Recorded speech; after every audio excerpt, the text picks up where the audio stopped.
Innal hamdalillah nahmaduhu wa nasta'inuhu wa nastaghfiruh wa na'udzu billahi min shururi anfusina wa min sayyiati a'malina. Wa may yahdihillahu fala mudilla lahu wa may yudlilhu fala hadiya lahu. Asyhadu an la ilaha illallah wahdahu la syarika lahu wa asyhadu anna sayyidana Muhammadan abduhu wa rasuluh alladzi la nabiyya ba'dah. Allahumma salli wa sallim wa barik ala sayyidina Muhammad wa ala alihi wa ashabihi man da'a bi da'watihi wa istanna bi sunnatihi ila yaumi liqa'i rabbih. Amma ba'd, fa ya ibadallah ittaqullah mastata'tum kama qala Allah ta'ala fil Qur'anil 'azim. A'udzu billahi minasy syaithanir rajim.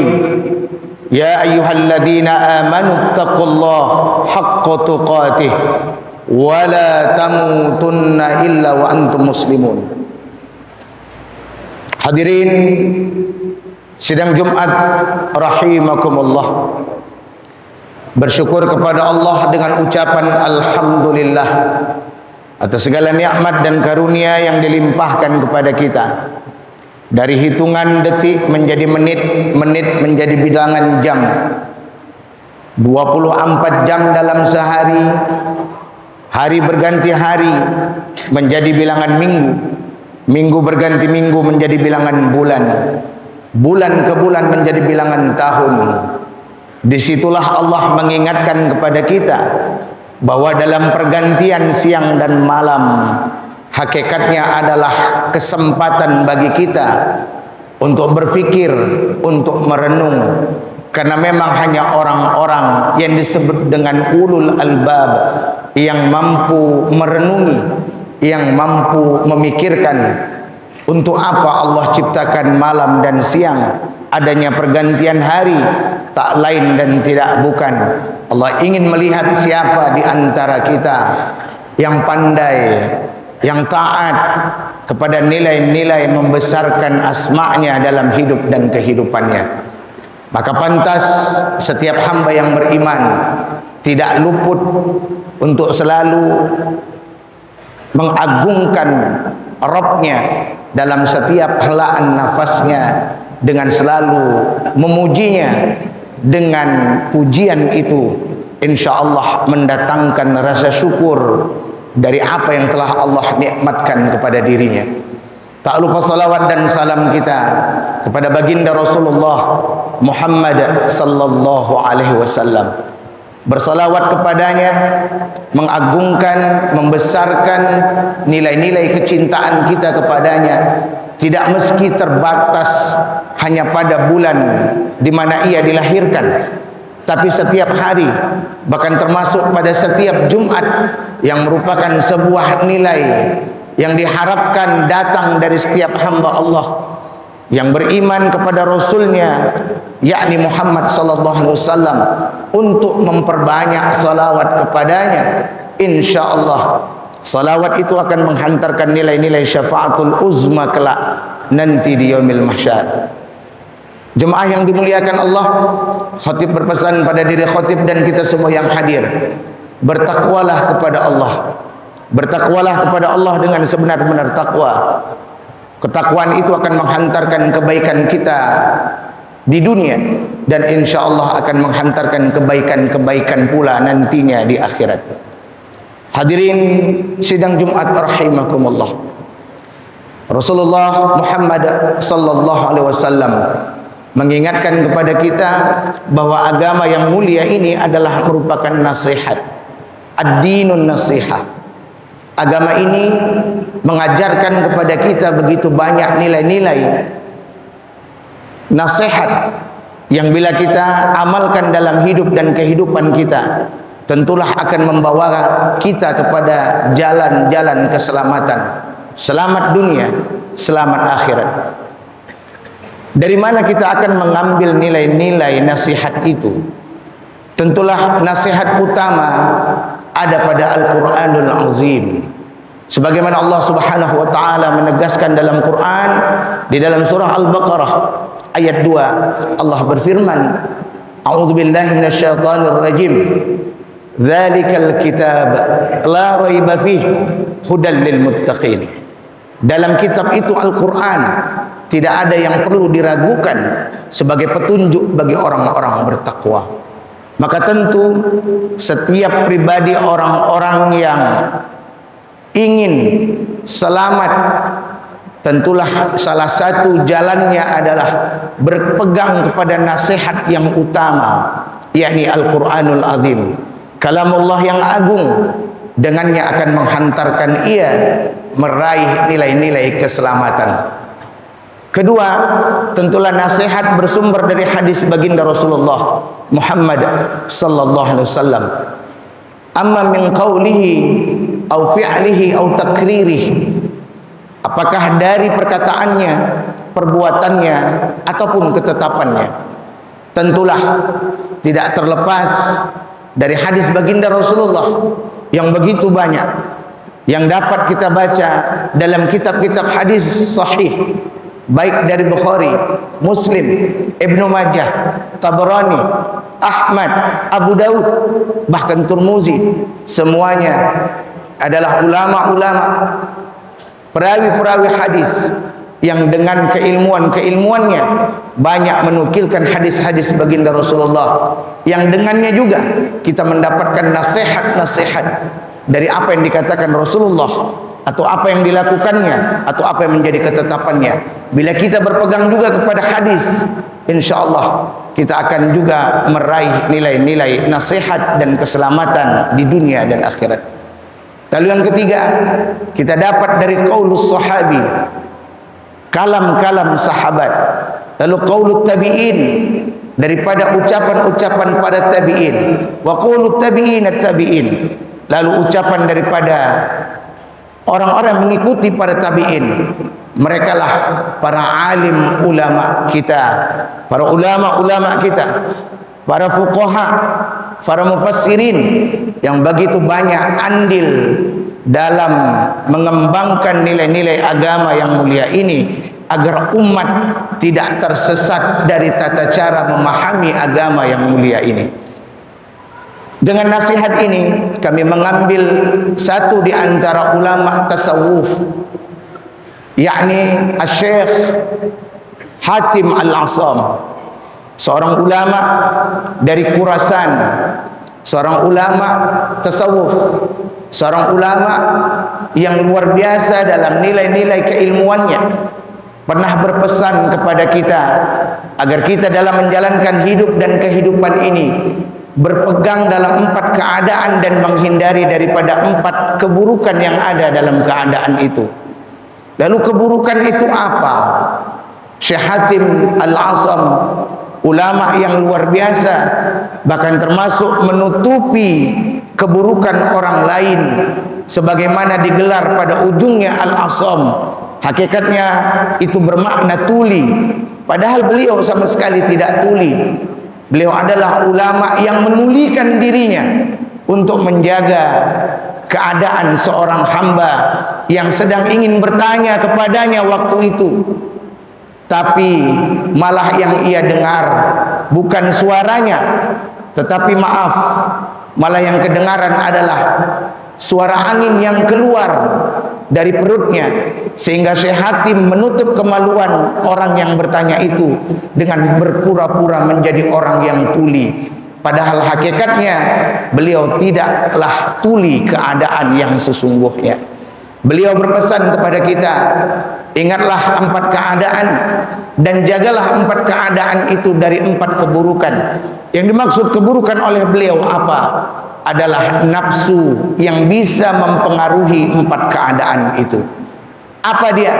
Yang pertama beliau mengingatkan kepada kita, jaga keadaan ibadahmu, bukan nafsumu yang bisa mempengaruhi keadaanmu. Apa itu? Adalah riya.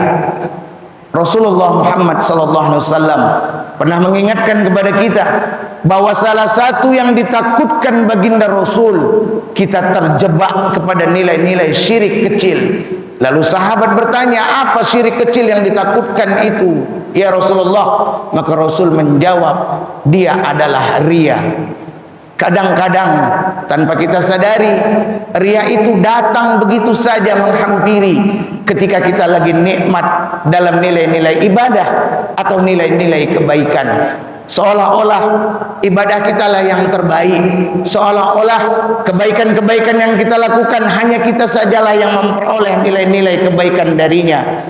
Padahal bisa jadi kebaikan itu milik orang yang sama sekali tidak pernah kita perhitungkan. Kita ambil contoh bagaimana seorang sahabat yang bernama Ibnu Sya'ban. Tidak pernah kita dengar namanya, begitu luar biasa di tengah-tengah di antara para sahabat baginda Rasulullah. Tetapi kenapa begitu ia meninggal, ketika satu subuh ia tidak nampak di Masjid Nabawi. Nabi tidak ingin melakukan sholat berjamaah sebelum Nabi melihat wajah dari seorang Ibnu Sya'ban. Hebatnya, ia tidak pernah mengeluarkan hadis, ia tidak pernah menukilkan riwayat-riwayat tertentu, tapi Rasulullah begitu menunggu kehadirannya pada setiap sholat subuh. Karena dinukilkan dalam sejarah, Sya'ban adalah orang yang hadir pertama kali di Nabawi setelah masjid tersebut dibuka untuk pelaksanaan ibadah sholat subuh. Bayangkan jemaah muliakan Allah, tidak masyhur namanya, tetapi Rasulullah menunggunya dalam sholat subuhnya. Bagaimana pula dengan banyaknya cerita-cerita, hikayat-hikayat orang-orang yang tidak masyhur, tetapi dimasyhurkan Allah di langitnya. Irhamu man fil ardi yarhamukum man fis sama. Inilah harusnya yang menjadi tolak ukur kita dalam ibadah kita. Kita tidak ingin sekedar mengharapkan sanjungan duniawi, yang kita butuhkan sanjungan langit. Malaikat Allah menyanjung kita. Salah satu kuncinya terletak dari ibadah kita yang kita lakukan sembunyi-sembunyi, sehingga dengan itu nilai-nilai riya dapat pupus dan terhapus dalam ibadah yang sedang kita lakukan. Berhati-hatilah dari ibadah yang kita lakukan, dari nilai-nilai riya, nafsu riya yang mampu menghilangkan nilai-nilai ibadah kita. Kedua, hati-hati dengan keadaan hak. Dalam kehidupan Islam, kita diatur memiliki hak dan kewajiban. Hak itu sesuatu yang kita dapatkan. Salah satunya diantaranya mungkin bisa termasuk hak ketika kita melakukan satu pekerjaan, kita mendapat hasil dari pekerjaan itu. Tapi hati-hati, kadang-kadang ada orang yang merusak apa yang sudah menjadi haknya karena sebuah nafsu yang disebut oleh Syekh Hatim Al-Asam, yakni nafsu yang disebut dengan rakus. Berapa banyak manusia yang tergelincir dengan kerakusannya. Bukankah Allah Subhanahu wa ta'ala telah menciptakan kita sebagai ahsanul khaliqin? Tapi berapa banyak di antara kita yang terjebak kepada thumma radadnahu asfala safilin. Kadang-kadang kita lebih rendah dari keadaan yang sebenarnya sudah menjadi hakikat manusia yang sempurna. Kadang-kadang kita hanya gara-gara perkara satu jengkal di bawah dada, satu jengkal di atas kemaluan perut kita, mampu kadang-kadang kita menjadi manusia-manusia rakus yang bukan hak kita, tapi malah kita ambil, kita grogoti, kita miliki, padahal cara memilikinya bukan dengan jalan yang dibenarkan oleh Allah Subhanahu wa ta'ala. Hati-hati, keadaan hak itu bisa rusak hanya karena nafsu kerakusan yang mampu menghilangkan nilai-nilai hak kita. Ketiga, jemaah yang dimuliakan Allah, hati-hati dengan nilai memberi. Karena memang nilai memberi, memberikan sesuatu, atau lebih kita kenal dengan istilah infak, sedekah, zakat, memberikan harta benda kita di jalan Allah Subhanahu wa ta'ala, nilainya begitu luar biasa.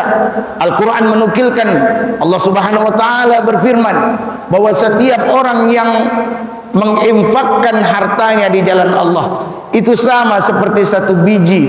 Setiap biji tumbuh 7 tangkai, tiap tangkai diberikan nilai-nilai 100 buah. Bayangkan dari apa yang kita berikan di jalan Allah, kita belanjakan, yang kita berikan kepada orang-orang yang mungkin membutuhkan, hakikatnya semuanya akan berbalas 1:100. Tapi hati-hati, kata Syekh Hatim Al-Asam, ia bisa rusak hanya dengan sebuah nilai pemberian diharapkan dengan nafsu berharap balasan. Maka dari itu jemaah muliakan Allah, memberi dengan pemberi, tujuannya karena Allah. Jangan pernah sampai terselip, tertulis, ternukil dalam sanubari kita berharap untuk dapat dibalas oleh manusia. Biarlah Allah Subhanahu wa ta'ala sajalah menjadi tempat sebaik-baik kita berharap kepada nilai-nilai balasan dalam kehidupan kita. Karena ketika kita bersandar pada manusia, manusia akan binasa. Bersandar pada pohon-pohon akan tumbang. Bersandar pada dinding, dinding akan roboh. Tapi bersandar kepada Allah, huwa hayyun la yamut, ia maha hidup, tidak pernah mati. Jadikan Allah sebagai tempat sandaran untuk berharapkan segala balasan dalam hidup dan kehidupan kita. Terakhir, yang keempat, berhati-hati dengan nilai hemat. Hemat adalah ajaran Islam.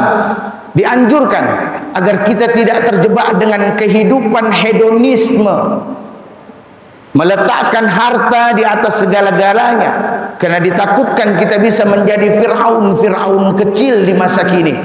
Berapa banyak orang yang karena harta bendanya, kadang-kadang ia lupa bahwa dalam harta bendanya ada yang dititipkan Allah menjadi hak yang harus dikeluarkan untuk memenuhi kebutuhan orang lain.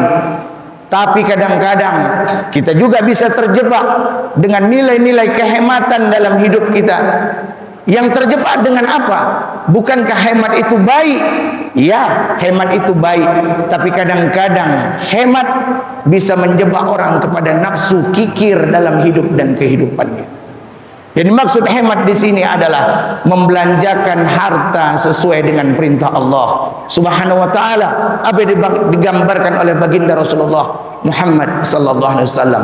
Kita tahu baginda Rasul sedekahnya lebih cepat daripada angin yang berhembus. Beliau mengeluarkan hartanya lebih cepat daripada harta yang dia keluarkan, lebih cepat daripada angin yang bertiup.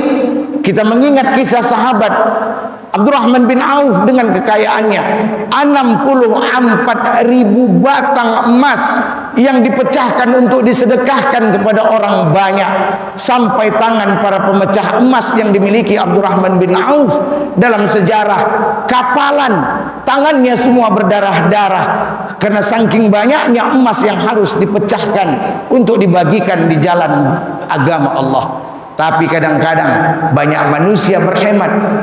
Ketika datang panitia maulid, ketika datang panitia Isra Mi'raj, ketika datang panitia hari-hari besar Islam, kadang-kadang kita sanggup hanya mengeluarkan 5.000 rupiah untuk pelaksanaan, untuk mendekatkan diri kepada Allah Subhanahu wa ta'ala. Padahal sedekah terbaik sebagaimana dikatakan Allah dalam hadis qudsinya, Allah mengingatkan ada 3 kelompok manusia yang disenangi Allah. Satu di antaranya orang kaya yang dermawan, tapi Allah lebih cinta kepada orang miskin yang dermawan. Allah cinta dan sayang kepada orang kaya yang dermawan, tapi Allah lebih memandang kepada mereka yang miskin tapi tidak pernah tinggal dari nilai-nilai kedermawanannya. Maka dari itu jemaah muliakan Allah, jangan sampai hemat yang ada menjadi mungkin semboyan dalam hidup kita, yang diajarkan dari kita kecil, hemat pangkal kaya, tapi jangan sampai merubah kita menjadi hemat, menjadi manusia yang kikir.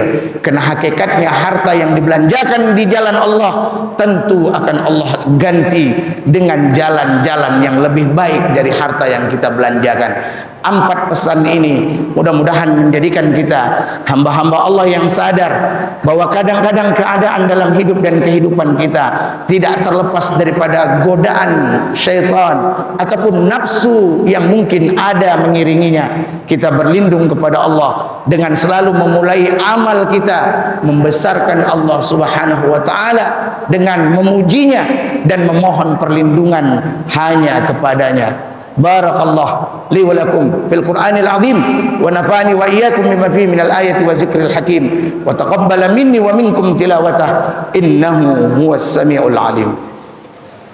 Alhamdulillahi wa kafa wassalatu wassalamu ala sayyidil mustafa wa ala alihi wa sahbihi sahibis sidqi wal wafa'i wat tuqa. أشهد أن لا إله إلا الله وحده لا شريك له وأشهد أن سيدنا محمدا عبده ورسوله الذي لا نبي بعده. اللهم صل وسلم وبارك على سيدنا محمد وعلى آله وأصحابه الذين بذلوا أنفسهم وأموالهم خالصا لوجه الله.